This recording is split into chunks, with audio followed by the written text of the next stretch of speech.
বেতরের নামাজ এর দোয়া কুনুত পড়ার সঠিক নিয়ম কি? যে যদি কেউ দোয়া কুনুত না পারে তাহলে বেতের নামাজ কিভাবে পড়বে? সম্ভবত বিশেষ করে কুনুতের ব্যাপারে জি সালাতুল বিতিরের একটা বিষয় কুনুত রাসূলুল্লাহ সাল্লাল্লাহু আলাইহি ওয়াসাল্লাম বিতিরে পড়তেন সারা বছর। বেতের নামাজে দোয়া করা কুনুত পড়া সুন্নাত, ওয়াজিব নয়। বিতিরে দোয়া কুনুত না পড়লে সালাত হবে কি? আপনার প্রশ্নটি গুরুত্বপূর্ণ। দোয়া এমনি সুমন চৌধুরী আপনি জানেন বিতির নামাজে দোয়া কুনুত না পড়লে বিতির নামাজ আদায় হবে কিনা? বিতির নামাজে দোয়া কুনুত না জানলে তার বদলে কি অন্য কিছু পড়া যাবে? বেতেরের কুনুতে ইমাম মুক্তাদি দুহাত তুলে দোয়া করার প্রমাণে কি কোনো সহিহ হাদিস বর্ণিত হয়েছে? নামাজ নিয়ে ঠেলাঠেলি অনেকগুলো পদ্ধতি আছে।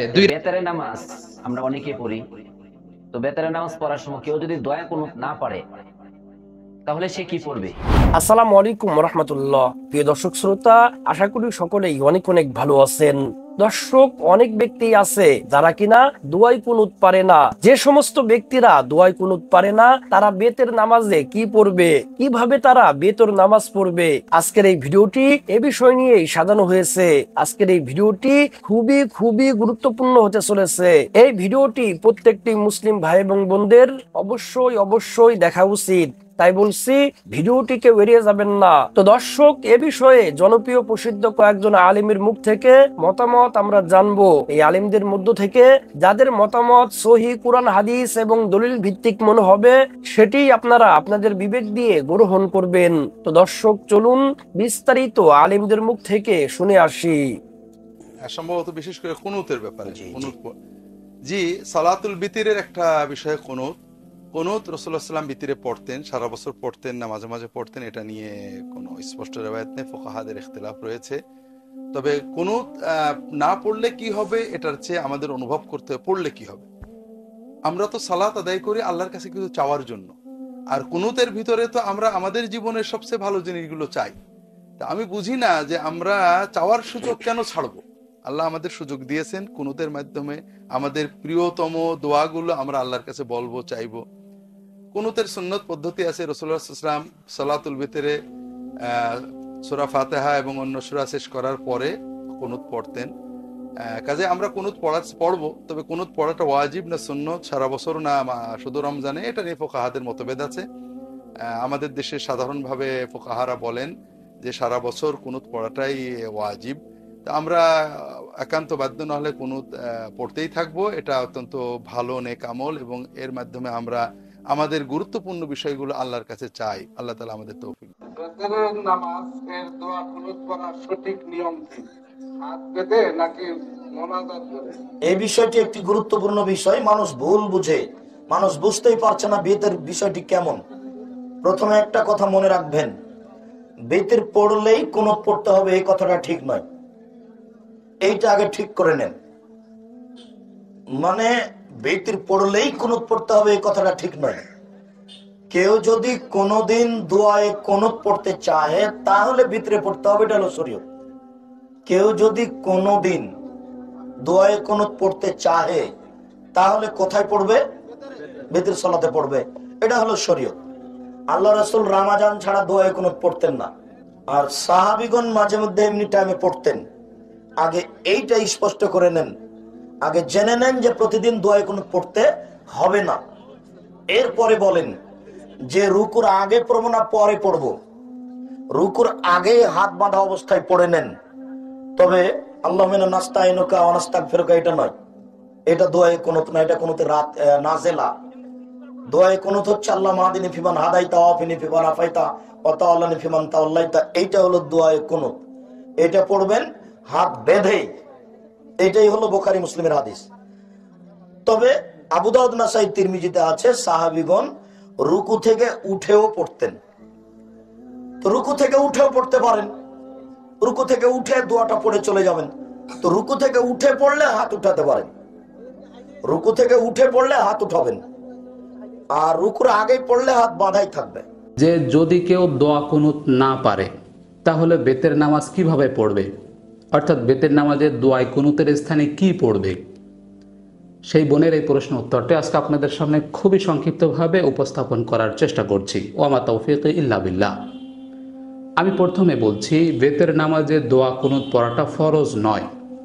বেতের নামাজে দোয়া কুনুত পড়তেই হবে, না হলে বেতের নামাজ হবে না, বিষয়টা এরকম নয়।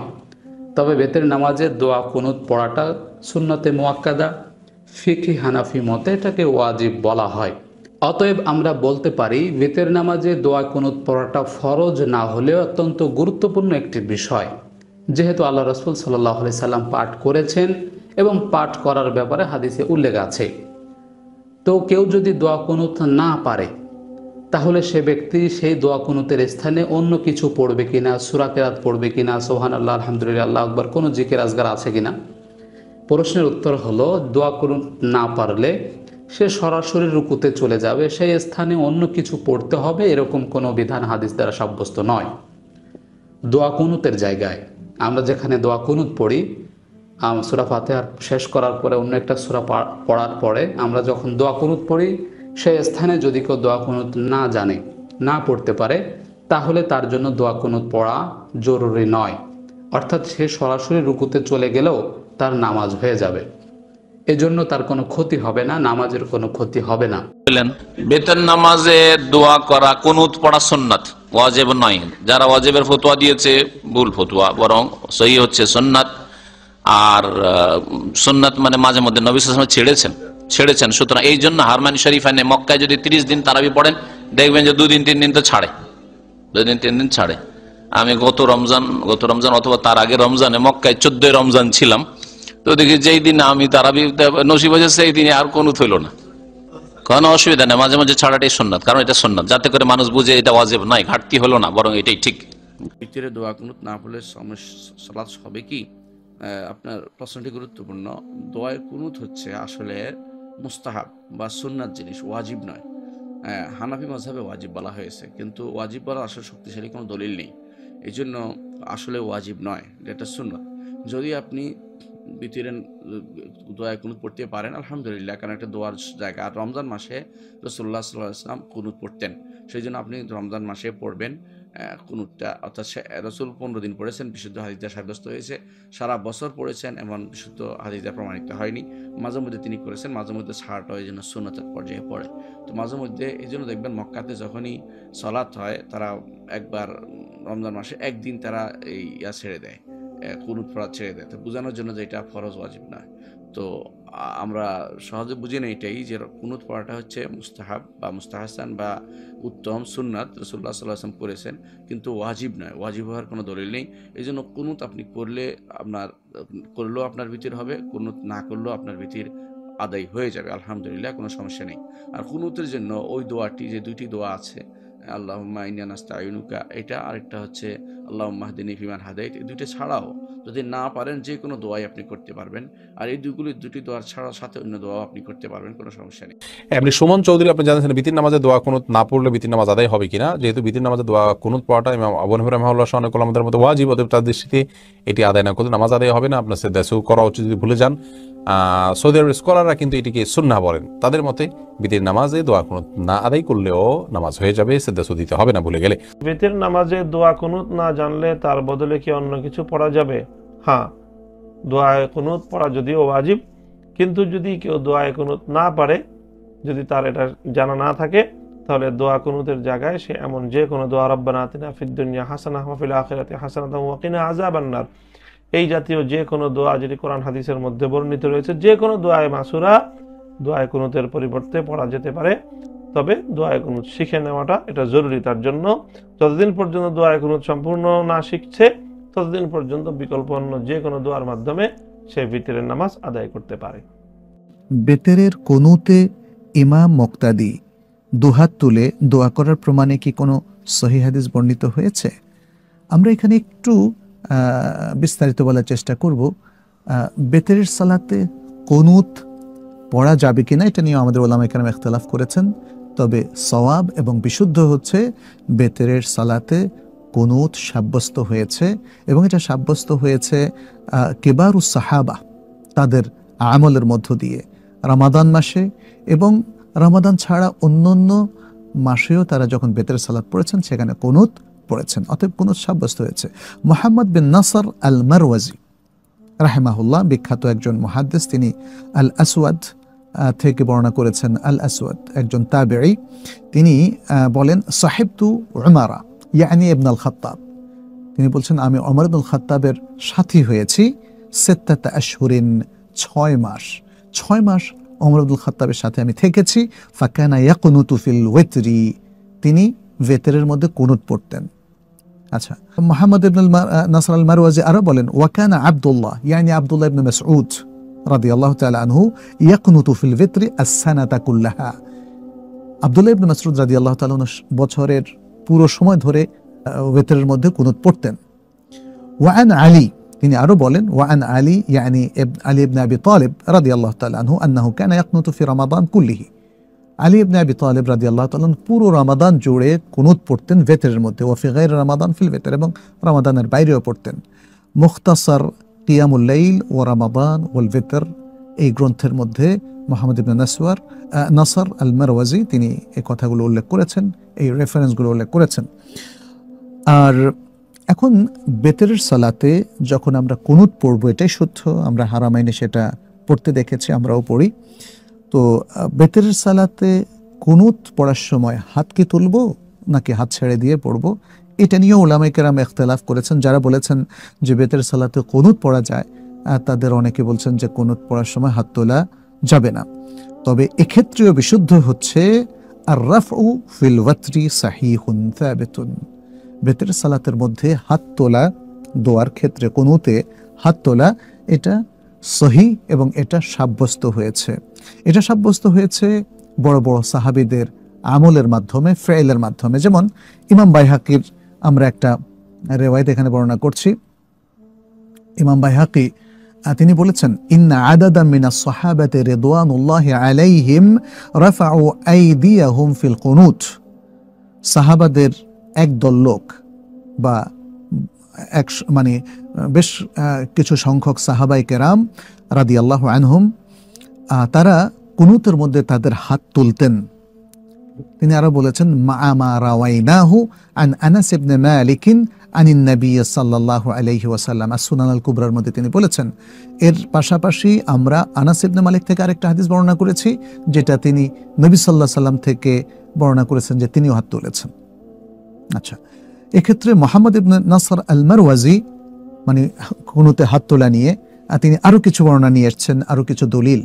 তিনি বলেছেন সুয়েলা আহমদ আনিল কুনুত, ইমাম আহমদ ইবনে হাম্বল কুনুত সম্পর্কে তাকে জিজ্ঞেস করা হয়েছিল ফিল ভিতরি ক্বাবলার রুকু আম বাদাহু, যে ভিতরের যে কুনুতটা এটা কি রুকুর আগে হবে নাকি রুকুর পরে হবে। ওয়াহাল তুরফাউ আল আইদি ফিদ দুআ ফিল ভিতর, এবং ভিতরের মধ্যে যখন দোয়া করা হবে অর্থাৎ কুনুত পড়া হবে তখন কি হাত তোলা হবে নাকি হাত তোলা হবে না। ফাকাল, তখন আহমদ ইবনে হাম্বল তিনি বলেছিলেন আল কুনুতু বাদার রুকু, কুনুত রুকুর পরে, ওয়ারফাউ ইয়াদাইহি, ওয়ারফাউ ইয়াদাইহি, এবং যিনি মুসাল্লি তিনি তার দুই হাত তুলবেন। এছাড়া আরো অনেক সাহাবাদের কাছ থেকে সেটা এসেছে। একই মত প্রকাশ করেছেন আবু আইয়ুব, আবু খায়থামা, ইবনু আবি শাইবা রাহিমাহুমুল্লাহ। এবং এই যে বেতেরে কুনুত পড়ার যে বিধান সেটা শরীয়ত সম্মত, এবং হাত তোলা এ বিষয়ে ফতোয়ায় মধ্যে ইতিবাচক মত ব্যক্ত করেছেন উলামা উল-লাজনাত দাইমা, সৌদি আরবের স্থায়ী ফতোয়া কমিটির আলেমগণ, এবং শেখ মুহাম্মদ বিন সালিহ বিন উসাইমিন সহ আরো অনেক। তাহলে আমরা এতটুকু কনক্লুড করতে পারি যে বেতেরের কুনুত পড়াটাও শরীয়ত সম্মত এবং সেই কুনুতে হাত তোলাটাও শরীয়ত সম্মত। এবং এখানে যেমন আমরা জেনেছি রুকুর পরে কুনুত পড়ার বিষয়টা আহমদ ইবনে হাম্বল বলেছেন, আর বিশুদ্ধ মতে রুকুর আগেও কুনুত পড়তে কোনো অসুবিধা নেই, অন্য হাদিস দ্বারা সেটা সাব্যস্ত। আসসালামু আলাইকুম ওয়া রাহমাতুল্লাহি ওয়া বারাকাতুহু। আলহামদুলিল্লাহ, আমার এই ভিডিওগুলো দেশ বিদেশ থেকে যারা দেখছেন, তো ইনশাআল্লাহ দিনের জন্য, দিনের খাতিরে আমরা শেয়ার করার জন্য চেষ্টা করব ইনশাআল্লাহ তাআলা। আমার আপনার একটা শেয়ারে অন্য কেউ যদি দেখে, আলোচনা শুনে, তো দিনের এক একটা আলোচনা শোনা এবং বলার দ্বারা বেরিয়ে এক বছর নফল ইবাদত করার নেকি সে পাইবে ইনশাআল্লাহ। আমরা সবাই চেষ্টা করব শেয়ার করার। যে বেতারে নামাজ আমরা অনেকেই পড়ি, তো বেতারে নামাজ পড়ার সময় কেউ যদি দোয়া কুনুত না পারে তাহলে সে কি পড়বে? এটা আমাদের জানা অনেকেরই জরুরি। অনেকেই দোয়া কুনুত পারে না, পড়তে জানে না, বা অনেক লম্বা, এই জন্য অনেকের কষ্ট হয়, কেউ শিখেও না। কেউ যদি নামাজ পড়ার পরে, বেতরে নামাজ পড়ার পর যদি দোয়া কুনুত না পারে, তখন সে কি করবে? তো সবচেয়ে বড় জরুরি হলো দোয়া কুনুত যারা না জানেন তাদের অত্যন্ত জরুরি হলো যে দোয়া কুনুতটা তাড়াতাড়ি শিখে নেওয়া। আমরা কত উপন্যাস, নোবেল এগুলি পড়ি, ইসলামিক বই পড়ি, যারা অনেক কোরআন পড়তে পারেন তাদের জন্য অনেক সহজ। এই জন্য দোয়া কুনুতটা ইনশাআল্লাহ আমরা সকলে শিখা নিব। এখন যদি কেউ না পারেন তাহলে কি করা? এখন কি নামাজকে ছেড়ে দিবেন? না, নামাজ কখনো ছাড়া যাবে না, কিন্তু বেতরে নামাজ পড়তে হবে। এখন আলহামদুলিল্লাহ সূরা শেষ করার পরে অন্য একটা সূরা মিলাইবি। সূরা মিলানোর পরে আল্লাহু আকবার বলে হাত উঠায়া এরপরে যে দোয়া কুনুতটা পড়া হয়। এখন এই অবস্থায় অনেকে দোয়া কুনুত পারে, অনেকে পারে না। এখন সে কি করবে? তো রাসূল সাল্লাল্লাহু আলাইহি সাল্লাম বলেন, কেউ যদি দোয়া কুনুত না পারে তখন সে কি করবে? একটা দোয়া আছে কোরআন শরীফে, আল্লাহ তাআলা ইরশাদ করেন, রব্বানা আতিনা ফিদ দুনিয়া হাসানা ওয়া ফিল আখিরাতি হাসানাতা ওয়া কিনা আযাবান্নার। দোয়া কুনুত যে নামাজে পড়ি এটাও দোয়া। এখন যে দোয়াটা পড়লাম, কোরআনে আয়াতটা পড়লাম, এটাও একটা দোয়া। এজন্য রব্বানা আতিনা ফিদ দুনিয়া হাসানা ওয়া ফিল আখিরাতি হাসানাতা ওয়া কিনা আযাবান্নার, অথবা আল্লাহুম্মা গফির লানা, অথবা আল্লাহুম্মা গফির লি, এই দোয়াগুলি পড়া। তবে দেখেন, এই দোয়া পড়ার মধ্যে সীমাবদ্ধ না রাখা। আমি আমার যতদিন লাগে এই দোয়াগুলি আমি পড়ে দিব, কিন্তু সাথে সাথে পাশাপাশি আমি কি করব? দোয়া কুনুতটা শিখা নিব। এজন্য যে দোয়া কুনুতের পরিবর্তে আমরা রব্বানা আতিনা ফিদ দুনিয়া হাসানা ওয়া ফিল আখিরাতি হাসানাতা ওয়া কিনা আযাবান্নার এই দোয়াটা পড়ে নিব। কিন্তু আবারও বলতেছি, কিন্তু এই পাশাপাশি আমি কি করব? দোয়া কুনুতটা অতি তাড়াতাড়ি আমরা শেখার জন্য চেষ্টা করব ইনশাআল্লাহ তাআলা। হাদা ওয়া আখির দাওয়ানা আলহামদুলিল্লাহি রাব্বিল আলামিন। অনেকগুলো পদ্ধতি আছে। 2 রাকাত করে পরে শেষে 1 রাকাত পড়বেন। কানাত রাসূলুল্লাহ ক্বাবলার রুকু বা'দার রুকু, রুকুর আগেও কুনুত করতেন, পরেও করতেন। আবার 3 রাকাত এক বৈঠকে পড়বেন, শুধু শেষবার বসবেন, 2 রাকাতের পরে বসবেন না, এভাবেও বিশ্বনবী পড়তেন। আর আমরা হানাফিরা যেটা পড়ি এটার আম দলিল আছে, খাস দলিল নাই। বিশ্বনবী 3 রাকাত বেতরের সালাত পড়েছেন, তবে মাগরিবের মতো পড়তে নিষেধ করেছেন। আমরা মাগরিবের মতো পড়ি না, আমরা আবার 3 রাকাত পরে আল্লাহু আকবার বলে হাত বাঁধি, ঠিক কিনা? মাগরিবের নামাজে হাত বাঁধা আছে। আমরা আল্লাহুম্মা ইন্না নাস্তাঈনুক ওয়া নাস্তাগফিরুক এই দোয়া পড়ি, মাগরিবে এই দোয়া আছে। হানাফিরা এই হাদিসের আলোকে আম দলিল নিয়েছেন যে 3 রাকাত আমরা যেভাবে পড়ি মাগরিব থেকে একটু টুইস্ট করে আলাদা, এভাবেও পড়া যাবে। এই মৌলিক 3টা পদ্ধতির যেটা দিয়ে মনে চায় সেটা দিয়ে পড়েন, কিন্তু বিভ্রান্তি সৃষ্টি করা যাবে না। আমরা কেউ তাবলীগ করি, আমরা কেউ জামাত ইসলাম করি, আমরা কেউ চরমনায়ের পীরের মুরিদ, আমরা কেউ বিভিন্ন দলের সাথে জড়িত, আমরা কেউ হেফাজতে ইসলাম, আমরা কেউ কৌমি, কেউ আলিয়া, কিন্তু আমাদের মুসলমানদের মধ্যে, আমাদের দাড়িওয়ালাদের মধ্যে, আমাদের টুপিওয়ালাদের মধ্যে আছে 100 বছরের ঐক্য এই ভূখণ্ডে। চিল্লায় বলেন ঠিক কিনা? এজন্য দাওয়াতের নামে, সহিহ হাদিসের নামে, ইসলামের নামে এই দেশের ঐক্য আপনারা নষ্ট করবেন না। এই ঐক্য নষ্ট করার কোনো অধিকার আপনাদের নাই। চিৎকার করে বলেন ঠিক কিনা? ইসলাম মানতে হলে সহিহ সুন্নাহর আলোকেই মানতে হবে, সহিহ কথার আলোকেই মানতে হবে। But your approach should be very flexible. আপনার অ্যাপ্রোচটা এমন অ্যাপ্রোচ হতে হবে যাতে করে মানুষ আপনার কথা বুঝে, মানুষ এটা সহজে রিসিভ করতে পারে। যিনি মুফতি, he can provide the legal opinion of Islam, সে ইসলামের ফতোয়া দিয়ে বেড়াবে। তার ফতোয়ায় একটা কমন জিনিস যেটা থাকতে হবে, আজকে মনে রাখবেন, সেটা হচ্ছে আত-তাইসির। আমার সাথে সাথে বলেন, সেটা কি? আত-তাইসির মানে সিম্পলিসিটি। সিম্পলিসিটি মানে সহজীকরণ। ইসলামের যত আহকাম, যত নিয়ম কানুন, যত কোডিং সিস্টেম, যত রুলিং সিস্টেম, যত লিগ্যাল অপিনিয়ন, সবগুলো আমাদের মানতে বুঝতে সহজ হবে, আমাদের জন্য কঠিন হবে না। তাই কঠিন ইসলাম এই ভূখণ্ডে প্রচার করার আপনাদের দরকার নাই। আমরা খুব ভালো করে ইসলামকে মানতে জানি, এবং সেটা সহিহ সুন্নাহর আলোকে। চিৎকার করে বলেন ঠিক কিনা? 100 বছরের ঐক্য আমরা নষ্ট হতে দেব না। দাড়িওয়ালাদের মধ্যে, টুপিওয়ালাদের মধ্যে এদেশে ঐক্য আছে না নাই? আছে না নাই? এই ঐক্যকে সংরক্ষণ করার দরকার আছে না নাই? আল্লাহ তুমি আমাদেরকে সহি সমঝ দান করো, আমরা পড়ি আমিন। সম্মানিত দর্শক শ্রোতা, আশা করি পুরো ভিডিওটি দেখেছেন এবং আলেমেরা কি বলেছে আপনারা বুঝতে পেরেছেন। এই আলেমদের মধ্য থেকে যাদের মতামত সহি কুরআন হাদিস এবং দলিল ভিত্তিক মনে হবে সেটি আপনারা আপনাদের বিবেক দিয়ে গ্রহণ করবেন। তো দর্শক, আপনাদের কাছে কোন আলেমের মতামত সহি মনে হয়েছে আপনাদের মন্তব্য অবশ্যই কমেন্ট সেকশনে জানিয়ে দিবেন। ভিডিওটি এ পর্যন্তই। ভিডিওটি ভালো লাগলে লাইক এবং শেয়ার করে দিয়েন। আর হ্যাঁ, নিত্য নতুন ইসলামিক ভিডিও পেতে চ্যানেলটি সাবস্ক্রাইব করতে ভুলবেন না। ভালো থাকুন, সুস্থ থাকুন, এই দোয়া রইল। বেঁচে থাকলে দেখা হবে পরে ভিডিওতে। আল্লাহ হাফেজ।